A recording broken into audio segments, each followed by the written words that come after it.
هو المنهج الشرعي والتأصيل الشرعي للنظر في الإسلام لهذه الأوبئة وهذه الأمراض؟ قال الله عز وجل: ولنبلونكم بشيء من الخوف والجوع ونقص من الأموال والأنفس والثمرات. يصيب الله عز وجل عباده ويبتليهم بأنواع من الأمراض، والواقع أن هذا لا ينافي الإيمان بالله. قل لن يصيبنا إلا ما كتب الله لنا، ولا التوكل عليه ولا صدق اليقين بما من الله به علينا من أن لله عز وجل الحكمة البالغة والقدرة النافذة، فلا يحصل شيء إلا بقضاء الله وقدره، والمسلم دائما يؤمن بقضاء الله وقدره. الناس أمام هذه الأوبئة والأمراض طرفان ووسط، منهم من يتكل ولا يأخذ بالأسباب، ومنهم من يعتمد على الأسباب ويغفل الاتكال على الله عز وجل، ومنهم أهل الوسط فيتوكلون على الله ويأخذون بالأسباب.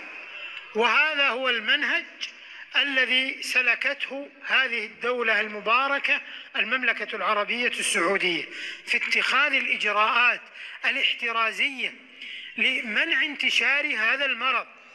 قال النبي صلى الله عليه وسلم كما في حديث ابن عباس: إذا سمعتم الطاعون في أرض فلا تدخلوها، وإذا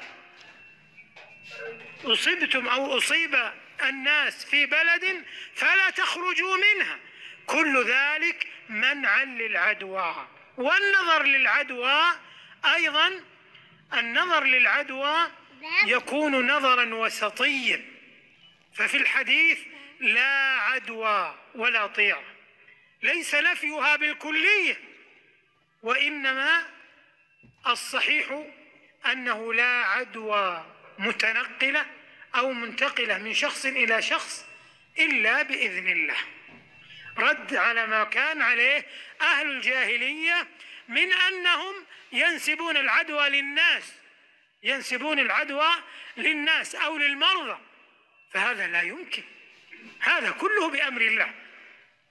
ولهذا قال عليه الصلاة والسلام في آخر الحديث: وفر من المجذوم فرارك من الأسد، يعني اتخذ الأسباب. ولهذا نحن في الحرمين الشريفين وفي المساجد والمملكة وجميع الدول بل والعالم كله مستنفر اليوم للنظر في مواجهة هذا الفيروس. هذا يدل على ضعف البشر وأنهم لا غنى لهم عن الله طرفة عين، العقيدة والإيمان. وإذا مرضت فهو يشفين. والله لو اجتمع العالم على أن يكافحوا هذا الفيروس لم يكافحوه إلا بأمر الله وقضائه وقدره. فليلتجئ العباد إلى الله وليتكلوا عليه، ولا يصاب الناس بالهلع والذعر والجزع والخوف. في ناس يخاف يسلم عليه، ولا يخاف يجي للمساجد، ولا يخاف من كل شخص، وتلقاه دائما متحرز. نعم، عقم نفسك، اغسل يديك، احرص على أن لا تنتقل عليك العدوى برذاذ. ونحن أيضا في هذا المسجد المبارك وفي مسجد رسول الله عليه الصلاة والسلام تعقم الأرضيات وتعقم السجاد والفرش 10 مرات يوميا قبل كل صلاة وبعد كل صلاة من اتخاذ الأسباب.